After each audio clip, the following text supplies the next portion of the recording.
काल जे प्रेस झाली, राष्ट्रवादी काँग्रेस शरद पवार गट वाळवा तालुका अध्यक्ष विजय बापू आणि राष्ट्रवादी इस्लामपूर शहर शरद पवार इस्लामपूर अध्यक्ष शहाजी बापू पाटील आणि त्यांच्या मुलाखतीमध्ये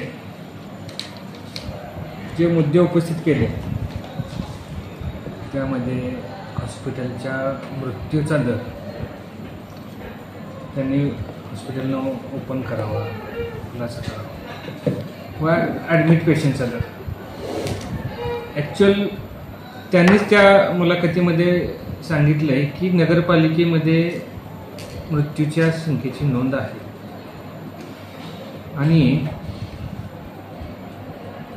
हॉस्पिटलमध्ये ॲडमिट पेशंटची संख्या आणि मृत्यूचा दर हे कोविड काळामध्ये गव्हर्नमेंटने एक वेबसाईट दिली होती. त्या वेबसाईटच्या पोर्टलवरती रोजच्या रोज ॲडमिट पेशंट, डिस्चार्ज पेशंट व डेथ पेशंट याचं रेकॉर्ड अपडेट करायला लागायचं. आणि बापूंना माझी विनंती आहे, जर तुम्हाला फार जर अधिक खुलासा माहिती असं पाहिजे असेल तर तुम्ही गव्हर्नमेंटमधून त्यांच्या वेबसाईटमधून घेऊ शकता. मुळात त्यावेळी दोन्ही वेळमध्ये 2020 आणि 21 मध्ये गव्हर्नमेंटच्या ऑडिटरनी ऑडिट करून आम्हाला ऑडिट रिपोर्ट दिलेला आहे की किती पेशंट डेथ झाले, किती पेशंट ॲडमिट झाले, किती पेशंट डिस्चार्ज झाले, किती पेशंटनी महात्मा फुले योजनेचा लाभ घेतला, किती पेशंटचे पैसे मिळाले, हे सगळं गव्हर्नमेंटच्या लोकांनी ऑडिट करून दिलेलं आहे आणि त्याचा रिपोर्ट हा कलेक्टरनं सबमिट केलेला. त्यामुळं माझी विनंती आहे बापूंना की तुम्ही गव्हर्नमेंटकडून तुम्हाला जे काही माहिती लागणार असेल तर घेऊ शकता. दुसरी गोष्ट, तुम्ही आदरणीय बापूंनी जे सांगितलं की कोविडमध्ये काय दिवे लावले, कोविडमध्ये आम्ही जे दिवे लावले त्याचं जनता आम्हाला फळ देत आहे. आज जी दादांची घोडदौड जी चालू आहे ही तुम्हाला भगवंत झाले आणि कोविडमध्ये जे काम केले दादांनी त्याचं जे पुण्य आहे ना, ते पुण्य बापू तुम्ही 7 वर्ष काम करून किंवा समाजसेवा करून सुद्धा मिळणार नाही. 7 जन्म जरी घेतले तरी तुम्हाला ते शक्य नाही होणार. एवढं दादांच्या माध्यमातून कोविडमध्ये काम झालेलं आहे आणि अजूनही चालू आहे. हे काम असंच अविरत राहणार आहे. नंतरचा त्यांनी एक मुद्दा उपस्थित केला होता की पुण्यामध्ये एक डिजिटल लागलंय, कोविडची जाहिरात करतात. बापूंनी कधी आणि कुठं कोविडचं जाहिरातीचं डिजिटल बघितलंय मला माहिती नाही, जरा विचारावं लागेल त्यांना. आणि त्याच्यावरती 800 बेड हॉस्पिटल आहे. एकतर प्रकाश हॉस्पिटल अँड रिसर्च सेंटर ह्याची मंजुरी 725 बेडची आहे आणि 725 बेडची मंजुरी असताना कोविड काळामध्ये आपल्या आदरणीय तुमचे नेते जयंत पाटील साहेब यांच्या आशीर्वादानं 725 बेडची मंजुरी असून सुद्धा 54 बेड फक्त कोविड हॉस्पिटलसाठी मंजूर झाले होते. ज्यावेळी जिल्हाधिकाऱ्यांनी व्हिजिट केली हॉस्पिटलची त्यावेळी त्यांच्या पाहणी झाल्यानंतर 725 बेड्सला ऑक्सिजन आहे, 725 बेडला सक्शन आहे, central monitoring, central suction, central oxygen एवढी सगळी सुविधा असताना 54 बेडला मंजुरी दिली. त्याच्यानंतर ती 100 बेडपर्यंत करण्यात आली आणि बापूंनी 800 बेडचं कोविड हॉस्पिटल कुठलं बघितलं ते जरा बापूंना विचारावं लागेल. दुसरी गोष्ट, त्याच्यानंतर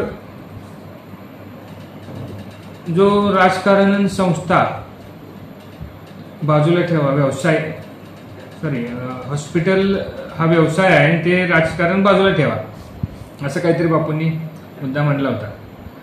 तर माझे त्यांना सांगणं आहे की बापू, हॉस्पिटल हा व्यवसाय नसून ती एक सेवा आहे, आरोग्य सेवा आहे. आणि सेवा करून त्यातून पैसे मिळवले जात नाही. व्यवसाय हा पैसे मिळवण्यासाठी केला जातो आणि सेवा ही निस्वार्थी केली जाते. ज्यांनी आयुष्यभर फक्त व्यवसाय केला त्यांना सेवा काय असते, आरोग्य सेवा काय असते, समाजसेवा काय असते हे कळणार नाही. म्हणून त्यांना विनंती आहे की हॉस्पिटल हे एक आरोग्य सेवा करण्याचे मंदिर आहे, आरोग्याचे मंदिर आहे. त्या मंदिरावर तुम्ही चिखलफेक करू नका. त्यातून तुमची नीतिमत्ता काय आहे, तुमचे विचार काय आहे हे समाजासमोर यायला लागले.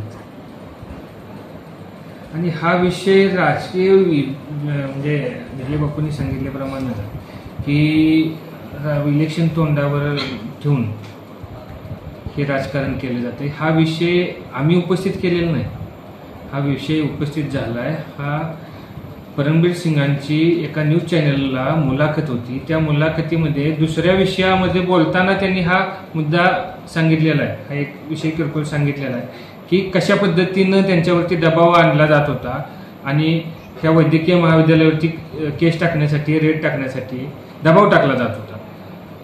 हा त्यांनी बोलता बोलता झालेला प्रसंग एक सांगितलेला आहे. हा मुद्दा इलेक्शनच्या किंवा राजकीय विषय डोळ्यापुढे समोर ठेवून केलेला नाही. हा तुम्ही केलेला आहे, तो आत्ता बाहेर आलाय. तुम्ही जी पूर्वी केलेलं आहेत ना गुण, ती आत्ता बाहेर यायला लागलीत आणि याचा जनता हे सगळं बघत आहे. आणि भविष्यात हे सगळं तुम्हाला फिरावं लागणार.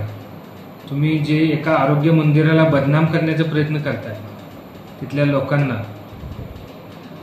खोटे गुन्हे टाकून अडकवण्याचा प्रयत्न करताय, हे सगळं तुम्हाला भविष्यात फेडावं लागणार. बापूने त्या मुलाखतीत म्हणले की तुम्ही किती गुण उधळले किंवा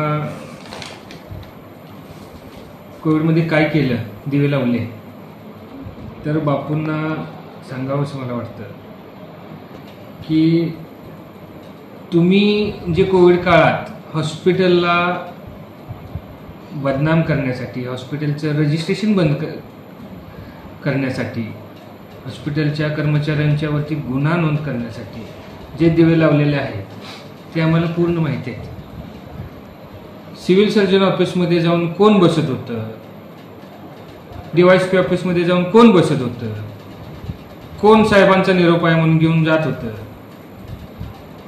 हे सगळं आम्हाला माहिती आहे. आणि ते आता सगळं उघड व्हायला लागलं.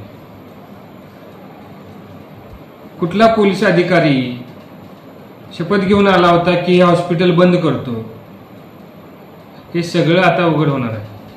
आणि भविष्यात ह्या सगळ्या लोकांच्या वरती हा जो प्रकार घडला आहे, आमच्यावरती जे आरोप झालेत, खोटे गुन्हे नोंद झाले, ह्या सर्व विषय घेऊन आम्ही न्यायालयात जाणार आहोत. जे कोण अधिकारी, जे लोक ह्या प्रकरणात इन्व्हॉल्व आहेत त्यांच्यावर कायदेशीर कारवाई होण्यासाठी आम्ही प्रयत्न करणार आहोत. सांगली डिजिटल, डिजिटल जमाना, डिजिटल बातम्या.